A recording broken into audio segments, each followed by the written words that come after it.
શું કોરોના હવે કાયમી થઈ ગયો? નમસ્કાર, આ સવાલ સાથે આજનો એજન્ડા સાથે હું છું દેવાંશી. આજનો એજન્ડામાં આજે આ વિષય દરેક લોકોના મનમાં છે. બધા જ લોકો સવાલ કરે છે કે પહેલા લોકડાઉન આવ્યું, પછી કર્ફ્યુ, પછી જનતા કર્ફ્યુ અને પછી કંઈક ને કંઈક ચાલ્યા કરે છે. ક્યારેક બધું જ સારું થઈ જતું હોય એવું લાગે અને પછી અચાનક જ નવો વેરિયન્ટ આવે અને પછી પ્રતિબંધો લાગી જાય. અને એટલે લોકોના મનમાં અત્યારે બહુ જ અસમંજસ છે. લોકો કન્ફ્યુઝ છે કે આ નિયમો છે, નિયમો એકદમ સોલિડ નથી, ના નિયમો એકદમ એવા છે કે જેને બધા લોકો પાળતા હોય. અને એટલા જ માટે આ કન્ફ્યુઝનની સ્થિતિની વચ્ચે, દ્વિધાની વચ્ચે આજે આજનો એજન્ડાના સવાલ સાથે ચર્ચાની શરૂઆત કરવી છે. પણ સાથે આજે આપણે અત્યારે ગુજરાતમાં કોરોના શું કરે છે અથવા આપણે શું કરીએ છીએ, તો આપણી સામે સ્થિતિ છે કે કોરોના રેલીઓ કરે છે, કોરોના સભાઓ કરે છે, કોરોના સરઘસ કાઢે છે, કોરોના બર્થડે પાર્ટી એન્જોય કરે છે. બધું જ ચાલી રહ્યું છે અત્યારે. ક્યાંક ડીજે પાર્ટી થઈ રહી છે. પણ આ બધાની વચ્ચે એવી સ્થિતિ ન આવી જાય કે પછી માણસે હોસ્પિટલ શોધવી પડે.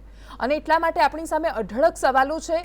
આપણે તે દ્રશ્યો જે સામે આવ્યા, સવાલોની સાથે સાથે આજના દિવસના દ્રશ્યો મારે યાદ કરાવવાના છે. આજના દિવસના એટલા માટે કારણ કે અમે દરરોજ ચર્ચાની શરૂઆતમાં અમુક તસવીરો તમને બતાવતા હોઈએ છીએ. એ મોટા ભાગે નેતાની રેલીઓની હોય છે. શાસક પક્ષના નેતાઓ જ્યારે નિયમોને પોતાના ખિસ્સામાં મૂકીને બહાર નીકળતા થઈ જાય ત્યારે આપણે કોને સવાલ કરીએ? જે સામાન્ય જનતાને સવાલ કરવાના હોય એ તો પોતાના શ્વાનના બર્થડે પાર્ટીમાં હજારો લોકોને ભેગા કરે છે. કોઈક એવું હોય છે કે જે સરપંચની ચૂંટણી જીતીને આવે છે ને પછી હજારોની ભીડ ભેગી કરે છે. અલ્પેશ ઠાકોર ભારતીય જનતા પાર્ટીના અત્યારે નેતા છે. પહેલા પોતાના સમાજના નામે એમણે મોટી રેલી કાઢી, હજારો લોકોને ભેગા કર્યા. એમને સવાલ કર્યો તો કહે છે કે બિચારા મારા સમાજના તો ગરીબ લોકો છે, એ તો અભણ છે, એમને ખબર નથી પડતી એટલે એ લોકો આવી ગયા. પણ તમે તો અભણ નથી ને, તમને તો ખબર પડે છે ને તમારી સરકારમાં કે ગાઈડલાઈન બનેલી છે, તો તમારે તો એનું પાલન કરવું રહ્યું. આરોગ્ય મંત્રીને સવાલ કરીએ છીએ તો ઋષિકેશભાઈ કહે છે કે એ તો ક્યારનો નક્કી થઈ ગયેલો કાર્યક્રમ હશે એટલે થયો. આ છેલ્લા 3 દિવસથી એકનો એક જવાબ કે જાણે પાર્ટીએ નક્કી જ કરીને એમને ગાઈડલાઈન આપી દીધી છે કે તમે ગાઈડલાઈન તોડો અને પછી જો તમને મીડિયાવાળા સવાલ કરે તો તમારે આ ગાઈડલાઈન પ્રમાણે જવાબ આપી દેવાનો કે પહેલેથી નક્કી થયું હતું એટલા માટે આ કાર્યક્રમ થયો. અલ્પેશ ઠાકોરે હજારોની ભીડ કરી, સાંસદ પરબત પટેલ છે એમણે હજારોની ભીડ કરી. એના પછી બનાસકાંઠાની બજારોમાં જબરદસ્ત ભીડ જોવા મળી. વલસાડના પારડીમાં બર્થડે પાર્ટી હતી. અમદાવાદના નિકોલમાં એક વ્યક્તિના કૂતરાનો બર્થડે હતો અને એના માટે એણે હજારોની ભીડ ભેગી કરી. 7 લાખ રૂપિયા ખર્ચીને એમણે પાર્ટી યોજી. ચલો માની લઈએ કે એમને પોતાનો શ્વાન બહુ જ વાલો છે એટલે એમણે પાર્ટી યોજી, પણ એમાં હજારો લોકોની ભીડ શું કામ? અને એના માટે જ્યારે સવાલો થયા તો અમદાવાદની બહાદુર પોલીસે એમના પર કાર્યવાહી કરી. પણ મહેસાણાની પોલીસ એટલી બહાદુર નથી અને એટલે એમણે અલ્પેશ ઠાકોરની સામે કોઈ પગલાં નથી લીધા, લેવાશે પણ નહીં. મંત્રીઓની રેલીમાં જે થાય છે એમાં પણ પગલાં નહીં લેવાય. અમદાવાદમાં પગલાં લીધા બહુ જ સારી વાત છે, પણ પોલીસની નિષ્પક્ષતા ત્યારે જ સાબિત થશે જ્યારે અલ્પેશ ઠાકોરની સામે પણ પગલાં લેશે, જ્યારે પરબત પટેલની સામે પણ પગલાં લેશે, જ્યારે બોટાદની સૌરભ પટેલની ક્રિકેટ ટુર્નામેન્ટથી લઈને અમરેલીમાં નારણ કાછડિયાની ટુર્નામેન્ટ સુધી પગલાં લેશે. પણ કોઈને ફરક નથી પડતો અને એટલા જ માટે હવે ચર્ચાની શરૂઆત એટલા માટે કરવી છે કારણ કે હવે આજે દ્વિધાવાળી સ્થિતિ આવી ગઈ છે કે કોઈને ફરક નથી પડતો. ના નેતાઓને ફરક પડે છે, ના જનતાને ફરક પડે છે. બધા પોતાની રીતે બેફામ નીકળી જ પડે છે, વરઘોડા કાઢે છે. રીતસરથી ચૂંટણીઓના આયોજન હવે થવાના છે તો એના માટે પણ એટલી તૈયારીઓ છે. પણ કોરોનાને કેટલો ફરક પડે છે એ સમજવું છે. એટલા માટે કારણ કે કેસ તો વધી રહ્યા છે. હવે આ સ્થિતિમાં જનતા માત્ર એટલું સમજવા માંગે છે કે શું જે વારંવાર કહેવામાં આવે છે કે એકદમ માઇલ્ડ છે, એની કોઈ અસર નથી થવાની. નેતાઓને જઈને કહીએ તો પણ એવું જ કહે છે કે ભાઈ આનાથી કોરોના થાય છે પણ એનાથી એટલી ખરાબ અસર નથી થતી. ચર્ચાની શરૂઆત કરવી છે. આપણી સાથે ડૉક્ટર દિલીપ માવડંકર છે, કોવિડ ટાસ્ક ફોર્સ જે કમિટી છે એના મેમ્બર છે. આપણી સાથે ડૉક્ટર રાકેશ જોશી જોડાયા છે, અમદાવાદ સિવિલ સુપ્રિન્ટેન્ડન્ટ છે. આપણી સાથે ડૉક્ટર ઉર્વેશ શાહ છે, એએમએ સાથે જોડાયેલા છે. પણ ડૉક્ટર માવડંકર, સૌથી પહેલાં આપની પાસે એ સમજવું છે કે કોરોના આપણી સાથે કાયમી રહેવાનું છે, આપણી સાથે સહ અસ્તિત્વની ટેવ પાડવી પડશે એવું વારંવાર કહેવાતું આવ્યું છે. પણ જ્યારથી આ ઓમિક્રોનની વાત આવી, આપણા રાજ્યમાં 5,500 પાર કોરોનાના કેસ પહોંચી ગયા છે અને છતાં પણ દરરોજ હજારોની ભીડ થાય છે. એ જોતા હવે અમારે આ સવાલ કરવો જોઈએ કે ન કરવો જોઈએ કે આટલી ભીડ શું કામ છે? કોરોના ખરેખર આ ભીડથી પ્રભાવિત થવાના છે લોકો કે પછી બધું જ નોર્મલી પૂરું થઈ જવાનું છે? આઈ થિંક બહુ જ ઉપયુક્ત સવાલ જુદા જુદા મીડિયામાં પૂછાઈ રહ્યો છે અને સંદેશ આ ચર્ચા ઉપાડી છે અને બધે ખાસ આભાર. જ્યાં જ્યાં ભીડ હશે ત્યાં ભય ઉભો થશે કોરોનાનો. એટલે આપણે ગમે તે ટાઈપની ભીડ ભેગી કરીએ તો એમાં ટ્રાન્સમિશનની શક્યતા ખૂબ વધે છે. અને ખાસ કરીને ઇન્ડોર જે ભીડ થાય છે રૂમની અંદર કે એર કન્ડિશન હોલમાં, એમાં વધારે શક્યતા રહેલી છે. બીજું, આ જે રોગ છે એમાં ઘણા બધા એસિમ્પ્ટોમેટિક એટલે કોઈ પણ લક્ષણ વગર પોઝિટિવ કેસો સમાજમાં ફરી રહ્યા છે. ઘણા લોકો એવા છે કે જેમણે કોઈ કારણસર ટેસ્ટ કરાવ્યો, એમને કોઈ શંકા નહોતી પણ ઓફિસમાં જવાનું હતું રજા પછી એટલે ટેસ્ટ કરાવ્યો, કે વિમાનમાં જવાનું, બહારગામ જવાનું એટલે ટેસ્ટ કરાવ્યો, પોઝિટિવ નીકળ્યો છે. એટલે આ ઘણા બધા સ્તરે પ્રસરેલો છે. એટલે જેટલી ભીડ થશે એટલું વધશે, એ તો ચોક્કસ છે. બીજું, માસ્ક નહીં પહેરો તો પણ વધશે. અને ત્રીજું, જેણે વેક્સિનેશન નહીં લીધી હોય એ તો બહુ ખરાબ રીતે કદાચ ફસાશે. માઇલ્ડ છે એટલે આપણે એની જોડે અડપલા કરીએ, જેમ આગના તણખલા હોય ને આપણે એની જોડે અડપલા કરીએ ને એમાં વધારે ઘાસ ને લાકડું ઉમેરીએ તો વધારે મોટી આગ થાય અને એમાં પછી દાજી પણ જવાય. એટલે એ ખાસ યાદ રાખવા જેવું છે.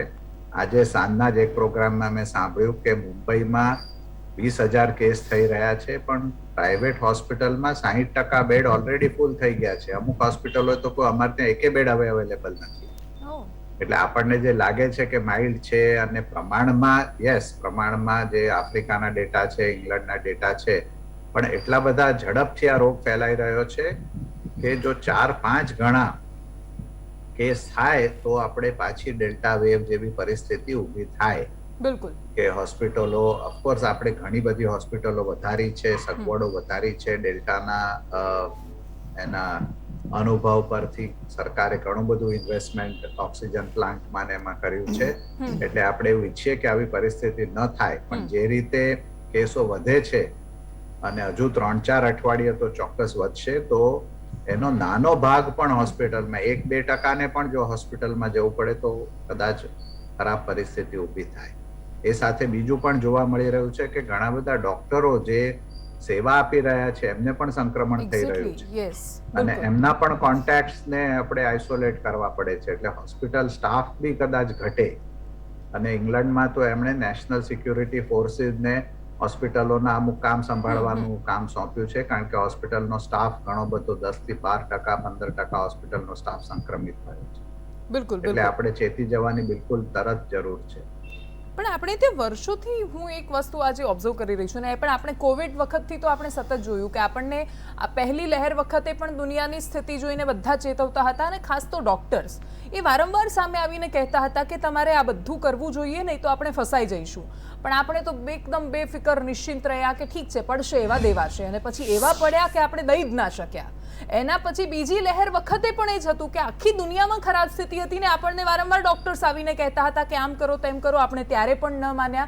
અને હવે ત્રીજી વખત આ શરૂ થયું, એના પહેલા લગભગ 1-8 મહિના પહેલા હું આજ બધા ડોક્ટર્સની સાથે ચર્ચા કરવા બેસી હતી, ત્યારે પણ એ કહેતા હતા કે તમે એરપોર્ટ બંધ કરો, કમ્પલસરી આઇસોલેટ કરો લોકોને, જે લોકો બહારથી આવે છે એમને અલગ રાખો તમે. પણ આપણે એ વખતે પણ કંઈ ન કર્યું, અને આજે એવું છે કે હવે આવ્યું છે એમાં જ ચર્ચા કરવા બેઠા છીએ. અને મને એ પણ ખબર છે કે અત્યારે આ બધી જે ચેતવણી અથવા જે રીતે કહેવામાં આવી રહ્યું છે કે તમારે આ ધ્યાન રાખવું જ પડશે, એ પણ નથી જ રાખવાના. અને એટલે મને બહુ અફસોસ છે એ કહેવામાં કે મને લાગતું નથી કે 15 દિવસ પછી અમે આ ચર્ચા બંધ કરીને કોઈ બીજા વિષય પર અમે ચર્ચા કરીશું. સ્થિતિ કદાચ ખરાબ થઈ શકે છે, કારણ કે સમજતા નથી લોકો, ના સરકારના અધિકારીઓ. હજુ 3માંથી કોઈ એક સમજતું હોત તો પણ કદાચ સ્થિતિ અલગ હોત. આપણી સાથે ડોક્ટર ઉર્વેશ પણ છે, અને ડોક્ટર ઉર્વેશ, આપણે જે આમાં વાત થઈ ને કે આ માઇલ્ડને લઈને બહુ જ દ્વિધા છે અત્યારે.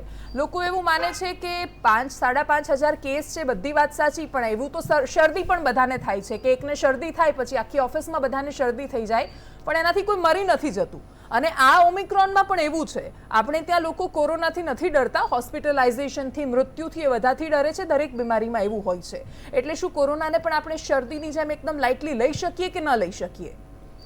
સૌપ્રથમ તો દેવાંશીબેન, હું તમારો આભાર માનીશ કે તમે ખરેખર આ વાત સાચી કીધી કે અમદાવાદ મેડિકલ એસોસિએશન હોય કે ડૉક્ટર મિત્રો છે, કે જ્યારે કોવિડ-19 પેન્ડેમિકની કઈ સિચ્યુએશન છે, કઈ પરિસ્થિતિ છે, એ પ્રમાણે સતત આપના માધ્યમથી, મીડિયાના માધ્યમથી પબ્લિકમાં અવેરનેસ લાવવાનો પ્રયત્ન કરતી જ રહેતી હોય છે, અને સમયાંતરે જરૂર પડે તો પ્રજા તથા તંત્ર માટે પણ એડવાઇઝરી બહાર પાડતી હોય છે. અને આપણે જોયું કે વેક્સિનેશન ડ્રાઈવમાં પણ આપણને ઘણી ખરી સફળતા મળી. હવે આજની સ્થિતિ કેવી છે? આજે આપણે ઓલરેડી થર્ડ વેવમાં એન્ટર થઈ ચૂક્યા છે. થર્ડ વેવ શરૂ થઈ ચૂક્યો છે અને તમે જેમ કીધું એમ ઓમિક્રોન એ માઇલ્ડ છે.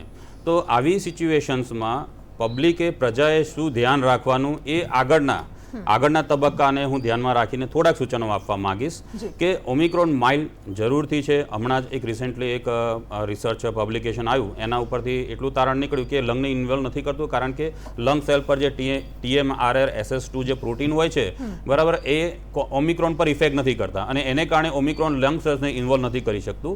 એ માત્ર અપર રેસ્પિરેટરી ટ્રેકના એપિથેલિયલ સેલ્સ કે જેને એન્ડોસાઇટોસિસ જે ઇન્ફેક્શન કરી શકે, જે સેલને ઇન્વોલ્વ કરી શકે, એ જ મિકેનિઝમ ત્યાં કામ લાગે છે.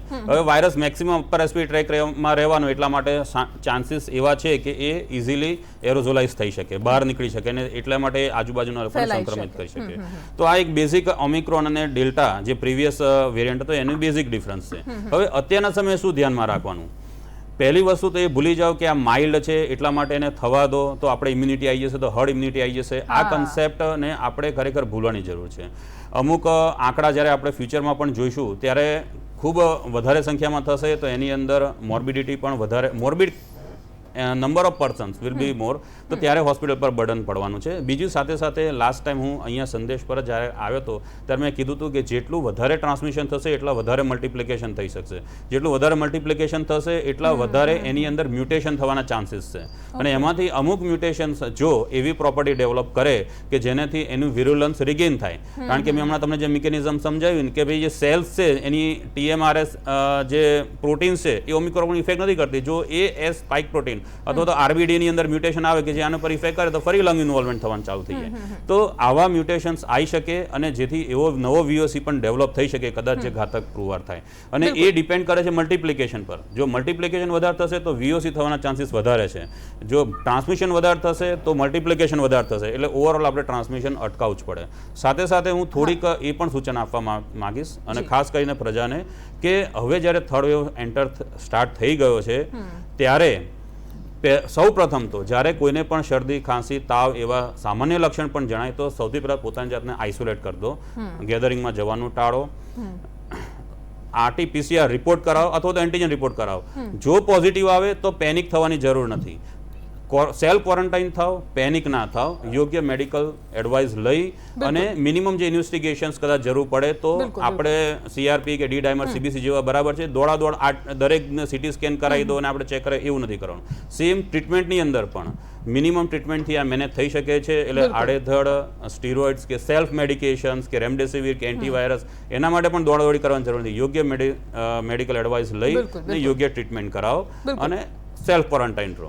બિલકુલ. ડૉક્ટર જોશી પાસે જવું છે અને એ અમદાવાદ સિવિલ હોસ્પિટલના સુપ્રિન્ટેન્ડન્ટ છે. એ સિવિલ હોસ્પિટલ કે જ્યાં કોરોનાની બીજી લહેર વખતે જે કરુણાજનક સ્થિતિ હતી આખા ગુજરાતે જોઈ છે.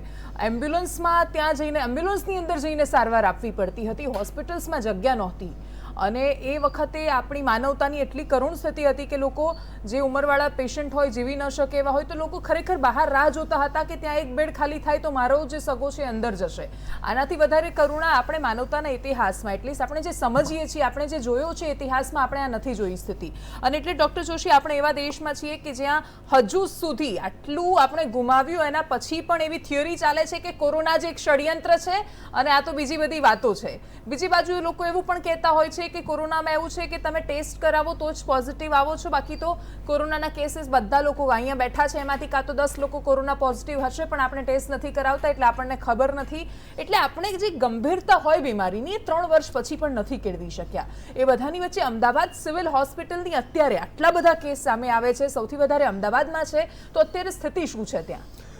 અત્યારની વાત કરીશ તો અમદાવાદ સિવિલ હોસ્પિટલમાં માત્ર 13 દર્દી દાખલ છે.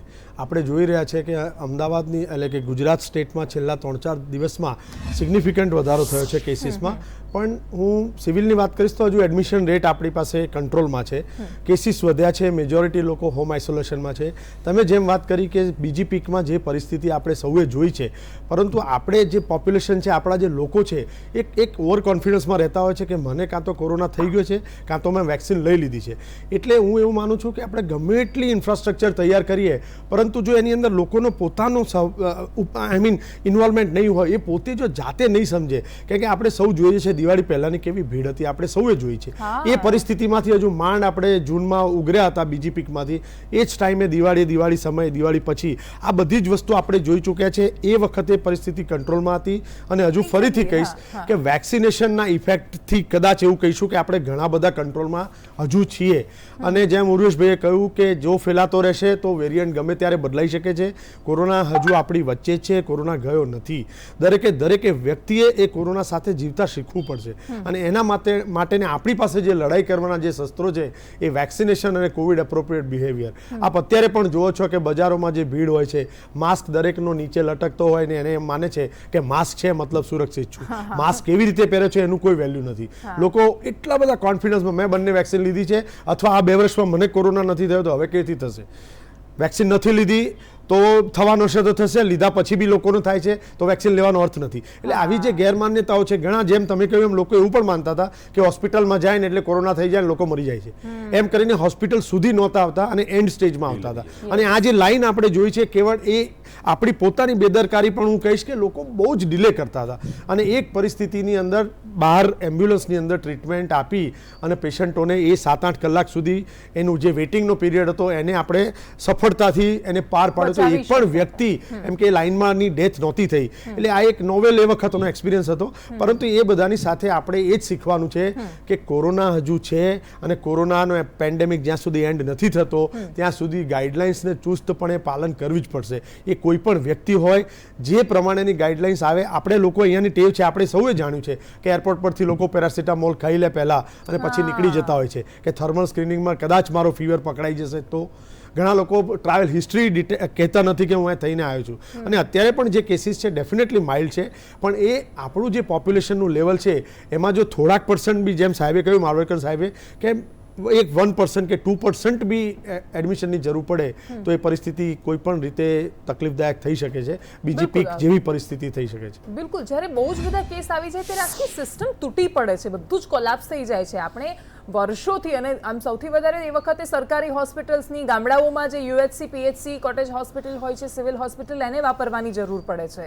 અને આ એવી સિસ્ટમ છે કે જેનો વર્ષોથી આપણે વપરાશ જ નથી કર્યો.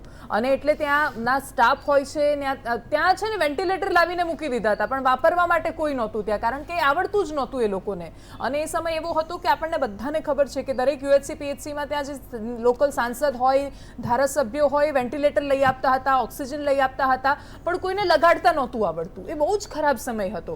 એટલે શહેરોમાં તો આપણે તો પણ થોડું ઘણું મેનેજ કરી લીધું. ગામડાઓમાં તો સ્થિતિ બહુ જ ખરાબ હતી, કારણ કે લોકોને જેને પણ એડમિટ થવું છે, અહીંયા અમદાવાદની આસપાસના લોકો સીધા અમદાવાદ આવશે, કોઈ વડોદરા જશે, રાજકોટ જશે, સુરત જશે.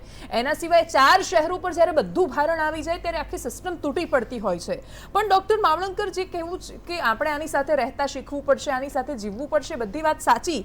પણ આ જો કાયમી જ રહેવાનું હોય તો આપણા દેશ વિશે તો આપણને બધાને ખબર છે કે આપણા દેશમાં જે કોવિડ એપ્રોપ્રિએટ બિહેવિયરની વાત છે, કોરોના પીક પર હતો ત્યારે પણ એ બિહેવિયર નહોતું. ત્યારે પણ આપણે સોશિયલ ડિસ્ટન્સ નહોતા માની શકતા. તો આપણે હંમેશા માનીશું, હંમેશા આપણા લોકો માસ્ક પહેરીને રાખશે, આવી રીતે ભીડ નહીં કરે. આપણા દેશમાં તો સર આવું શક્ય લાગતું નથી. અને બીજી વાત એ સમજવી છે કે જે દિવાળી સમયનો ઉલ્લેખ કર્યો, તો દિવાળી સમયે આપણે જોયું કે ત્યાં બહુ જ ભીડ હતી. મંદિરોથી લઈ આપણે સામાજિક પ્રસંગોમાં, રાજકીય પ્રસંગોમાં લોકો હજારોની ભીડ કરતા હતા, પણ આપણે એ સમયે બચી ગયા. તો પછી આ અચાનક જ કેવી રીતે વધી જાય છે? હા, એક આ બહુ અગત્યનો સવાલ છે. ઘણાના મગજમાં સવાલ આવે છે. એના 2 કારણો છે. એક તો આપણું રસીકરણ બહુ સારું થયું છે. લગભગ 150 કરોડ રસીઓ આપણે મૂકી છે, એટલે એ એક કારણ છે. બીજું, આપણે જે એપ્રિલ-મે માં ડેલ્ટાની વેવ સહન કરી એનાથી ઘણા બધા લોકોમાં ઇન્ફેક્શન થયું, જાણતા અજાણતા, અને ઇમ્યુનિટી અથવા રોગ પ્રતિકારક શક્તિ બની છે. ત્રીજું એ પણ કારણ છે કે તે વખતે, દિવાળીની વખતે, આ ઓમિક્રોન વેરિયન્ટ નહોતો આવેલ. એટલે આપણે ડેલ્ટા માંથી પાસ થઈને એની વેવ પસાર થઈ ગઈ હતી અને બીજો કોઈ નવો વેરિયન્ટ નહોતો. જ્યારે એ પછી નવેમ્બરમાં શરૂ થયો આફ્રિકામાં અને પછી બધા આખા દેશોમાં ગયો. અને એ વેરિયન્ટને લીધે બહુ ઝડપથી ફેલાનારો છે એટલે આપણે આટલા બધા કેસ જોઈ રહ્યા છીએ. અને આપણે ત્યાં બીજા અનેક દેશોમાં, યુરોપમાં, અમેરિકામાં તો એક દિવસે 10 લાખ કેસ સુધી પહોંચી ગયા હતા. અમેરિકાની વસ્તી આપણા કરતા ત્રીજા ભાગની પણ નથી. યુરોપમાં, ઇંગ્લેન્ડમાં 2 લાખ કેસ થઈ રહ્યા હતા. એટલે બહુ જ મોટા પાયે કેસ થયા, કારણ કે ઓમિક્રોન વેરિયન્ટ જ એવો છે. બીજું, એમાં જે મ્યુટેશન્સ છે એને લીધે એ વેક્સિનને તોડીને પસાર થઈ રહ્યો છે. એટલે વેક્સિન હોવા છતાંય લોકોને ઇન્ફેક્ટ કરે છે અને એકમાંથી બીજામાં જાય છે. ફક્ત વેક્સિનનો એડવાન્ટેજ એ છે કે એને સિરિયસ બનવા, રોગને સિરિયસ બનવા નથી દેતો, અને એને લીધે બહુ જ ઓછા લોકો હોસ્પિટલમાં અને ઓક્સિજન પર, વેન્ટિલેટર પર છે.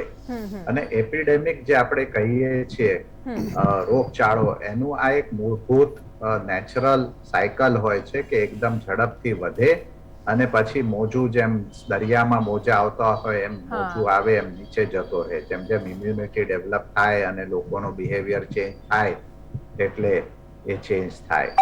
એટલે આવું થયા કરતું હોય છે. 1918-19 જે પેન્ડેમિક ફ્લૂનો આવ્યો હતો, એમાં બી આવા 3 થી 4 મોજા આવ્યા હતા અને એ પછી ધીમે ધીમે એ બંધ થયો.